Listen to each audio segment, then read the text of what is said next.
মল্ল শিলচরে এসে পুরসভার পুরো নির্বাচন নিয়ে একটা ধোঁয়াশা তৈরি করেছিলেন এবং তার কথায় মনে হয়েছিল পুরো নির্বাচন না হওয়ার সম্ভাবনায় প্রবল।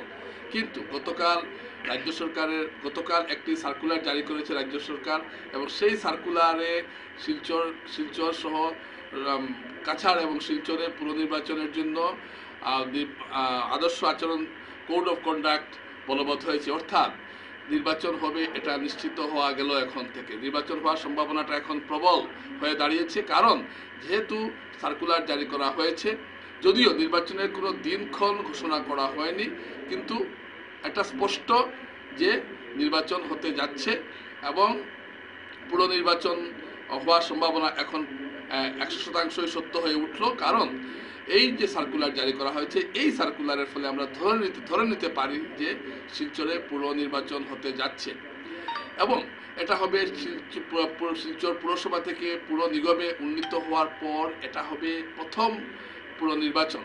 তাই এই নির্বাচন অত্যন্ত তাৎপর্যপূর্ণ। আসলে জয়ন্ত মল্ল যখন বলেছিলেন যে পুরো নির্বাচন নিয়ে একটা মামলার কথা যখন তিনি বলছিলেন, তারপর দিনই জনমনে একটা অসন্তোষ দেখা দিয়েছিল, এমনকি বিজেপি কর্মীদের মধ্যে একটা অসন্তোষ দেখা দিয়েছিল, কারণ শিলচরের মানুষ চাইছেন পুরো নির্বাচনটা হয়ে যাক।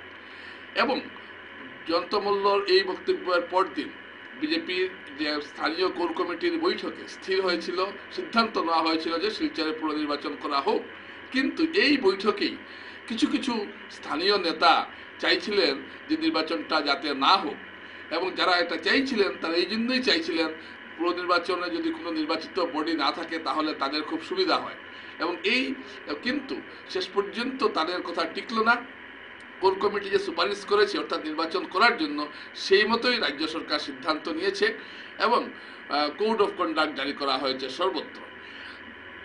আমি আগেও বলছি, আবারও বলছি, নির্বাচনের দিনক্ষণ কিন্তু স্থির হয়নি। কিন্তু নির্বাচনের দিনক্ষণ স্থির না হলেও পরিস্থিতি এমন যে এবার যে নির্বাচন আচরণবিধি লাগু হয়ে গেছে এখন কাছাড় জেলায়, এবং এই আচরণবিধি লাগু হওয়ার অর্থ হলো যে নির্বাচন হবে এবং নির্বাচন হওয়ার মতো যাবতীয় পরিকাঠামো তৈরি রয়েছে, ভোটার লিস্ট তৈরি হয়েছে, সবকিছুই তৈরি আছে। সরকার চাইলে 10 দিনের মধ্যে নির্বাচন করাতে পারে।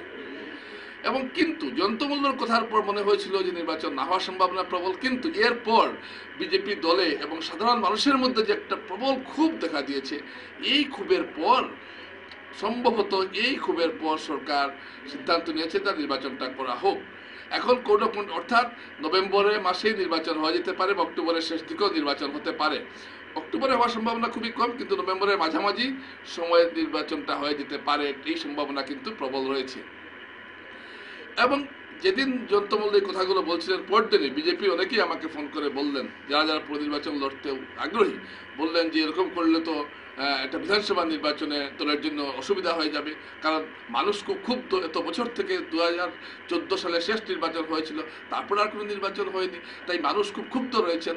তাই মানুষের এই ক্ষোভের কথা আজ করেই সম্ভবত এই সিদ্ধান্তটা নেওয়া হয়েছে যে নির্বাচন করানো হবে। আর কার্যত নির্বাচন করানোর জন্য সরকারের কাছে কোনো বাধা নেই, কারণ হাইকোর্ট বলে দিয়েছে যে নির্বাচন করানো যেতে পারে। এখন জয়ন্ত মল্ল যখন মামলার কথা বলছিলেন, তখন অনেকেই ভাবছিলেন আবার মামলার কথা কেন বলা হচ্ছে। মামলার কথা বলার অর্থ যে নির্বাচনটাকে একটু পিছিয়ে দেওয়া হচ্ছে। অনেকে এমনও বলছিলেন যে বড়োল্যান্ডের নির্বাচনে বাঙালি হিন্দুদের যে একটা অংশ বিজেপি থেকে সরছে, সেটা আমাদেরকে আজ করেই নাকি নির্বাচন করাতে সাহস করছে না বিজেপি। কিন্তু এই ধারণা যে সম্পূর্ণ ভুল, একটা প্রমাণ হয়ে গেল। নির্বাচন করাতে যাচ্ছে এই সরকার, এবং আমরাও খুশি যে বহুদিন পর 11 বছর পর শিলচরে একটা পুরো নির্বাচন হতে যাচ্ছে এবং কর্পোরেশন নির্বাচন হতে যাচ্ছে। এটা একটা ঐতিহাসিক নির্বাচন। আমরা চাইব যে যেহেতু এখন আচরণ সংহিতা জারি হয়েছে, তো সবাই নির্বাচনের জন্য আগামীতে ঝাঁপিয়ে পড়বেন, এই আশা রাখছি। নমস্কার।